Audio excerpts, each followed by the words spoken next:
Today is February 19th. It is President's Day. Happy President's Day. We have schools that are out for this special day for President's Day. I'm actually a building sub, so I am actually out today as well for President's Day. This video title reads Feeding Your Body the Proper Nourishment. So you want to make sure that you're getting natural food and spiritual food. So I got some natural foods here on my plate. Yes, you guys see those oranges there? And I have some eggs, hmm a little bit of dairy, my cheese there, and I got some protein here. So we want to feed our body the proper nourishment with our natural foods. And we also want to feed our body the right nutrients with the spiritual food. Right here, I have the Bible here. If you guys are Christians, you want to keep watching. If not, I understand. I don't take offense if you need to get off this video because you have your own personal beliefs. But if you are a Christian, feeding your body spiritual food with the word of God is so essential. So here I'm just going to do a little bit of reading just to make sure that I'm feeding my body spiritual food. I don't want to tell you guys something that you're supposed to do and then I'm not doing it. So I want to make sure that I'm doing the very things that I am encouraging you all to read. Now, when I usually open up my Bible and I read it, I usually just literally open the Bible and just start reading. There are times when, I may like to go in order. So like I read through Genesis and now I'm on Exodus. So there are times when I like to do that. But for this particular time, I'm just going to go ahead and pick a Psalms, right? So Psalms, I could read the beginning of Psalms. The Bible that I have is, I think it's the New Living Translation. And they have, I'm trying to see, it doesn't, yes, the King James Version. That's the one that I have right now. But in the beginning of Psalms, there's like this introduction that lets you know what Psalms is about. So right here it says the book of Psalms is the largest and perhaps most widely used book in the Bible. It explores the full range of human experience in a very personal and practical way.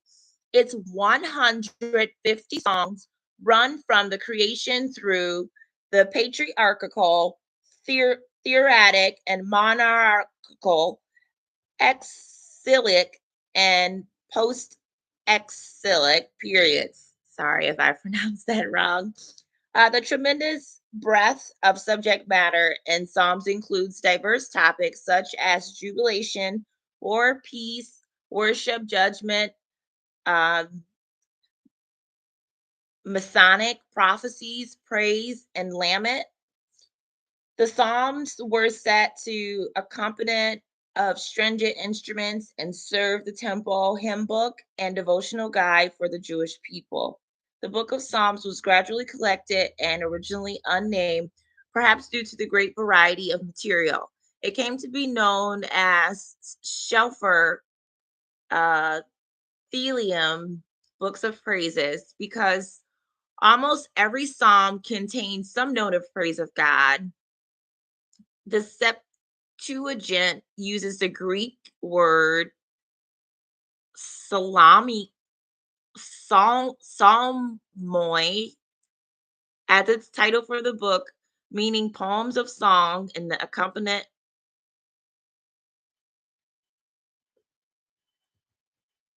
of musical instruments. It is called the Psalterum, a collection of songs, and the word is the basis of the term psalter in Latin, title timber, psalmorman, book of Psalms. Okay, so lots of words there that was truly, honestly, very difficult for me to pronounce. Um, some words are in other languages. Maybe it's Latin or maybe it's a Hebrew word or a Greek word. And sometimes it's very difficult to be able to pronounce those words. For me, it is.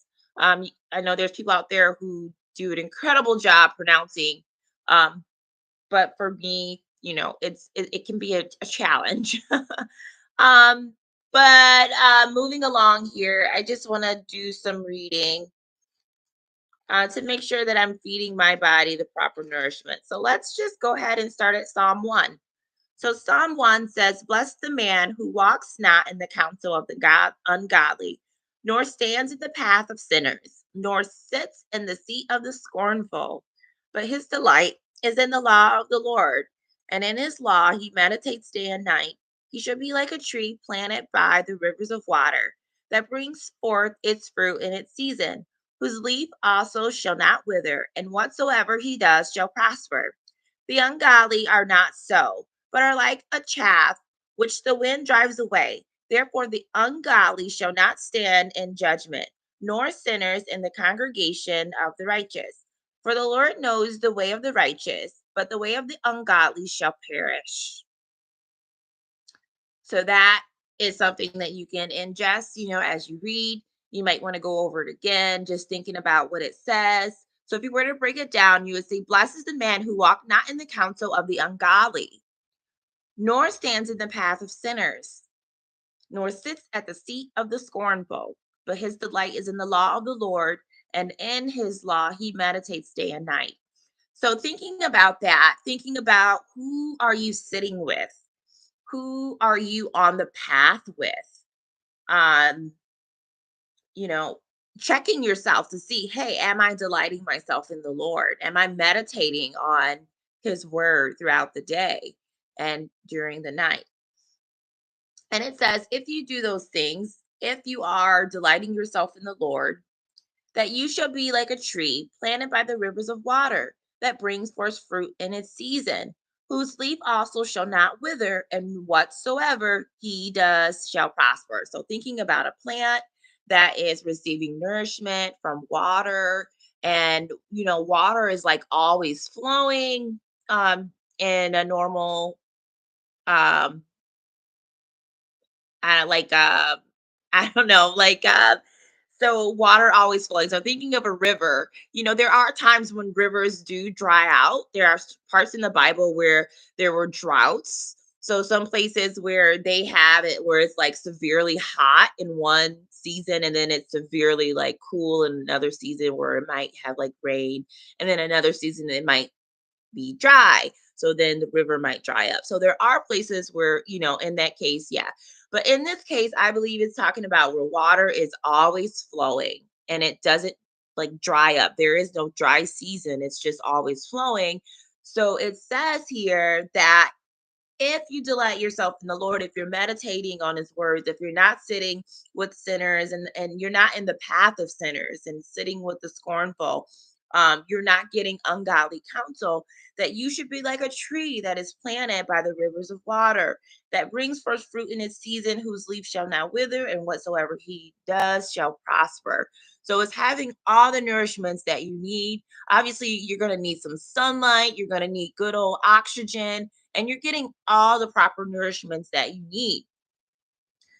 So, along the text, it says, the ungodly are not so. So, it's not the same thing for them. Here it is. It says, but are like a chaff which the wind drives away. Therefore, the ungodly shall not stand in judgment, nor sinners in the congregation of the righteous. So, the sinners shall not stand in the day of judgment. Okay.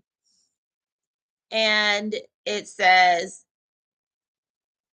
that sinners will also not be in the congregation of the righteous. All right, let's go back here. I'm going to go ahead and just read that text again. Um, it says, the ungodly are not so, but are like the chaff which the wind drives away. So think about that. Think about a chaff. You guys seen where there's like, it's kind of like twigs and it's like a ball, and when the wind blows it just rolls away. So when I think of chaff, that's what I'm thinking of with the wind. is able to just carry it, pick it up, and blow it away. And it says, therefore, the ungodly shall not stand in the day of judgment, right? So in the day of judgment, you're not going to be able to stand, and hold your ground. You're going to be blowing away like this. Um, and then it says, nor sinners in the congregation of the righteous. So you're not going to be able to hide yourself in righteousness. Like, you're going to get spotted out. Like, you're not going to be able to try to blend in. No, that's not going to work for you. It says, for the Lord knows the way of the righteous, but the way of the ungodly shall perish.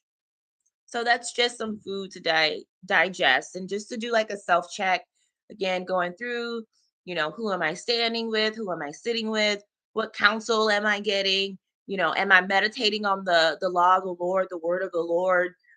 Because if so, these things are granted unto me. And if not, this is what's going to happen. So it's just nice to have that to just kind of keep you in check, and make sure you're doing the things you're supposed to do. So doing that every day, nourishing your body with spiritual food. This is the spiritual food that I just read. And then you have your natural food. So like oranges that I really like. So making sure that you're doing that you're eating your orange. I like to peel mine's back like this. And then after I peel it like this, I just like to bite in it.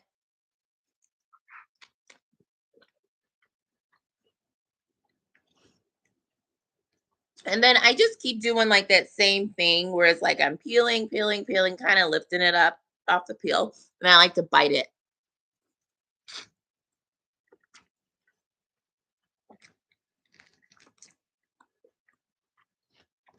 Mm. So that's it. Make sure that you're feeding yourself spiritual food, and make sure you're also feeding yourself the natural foods. All right. Thank you.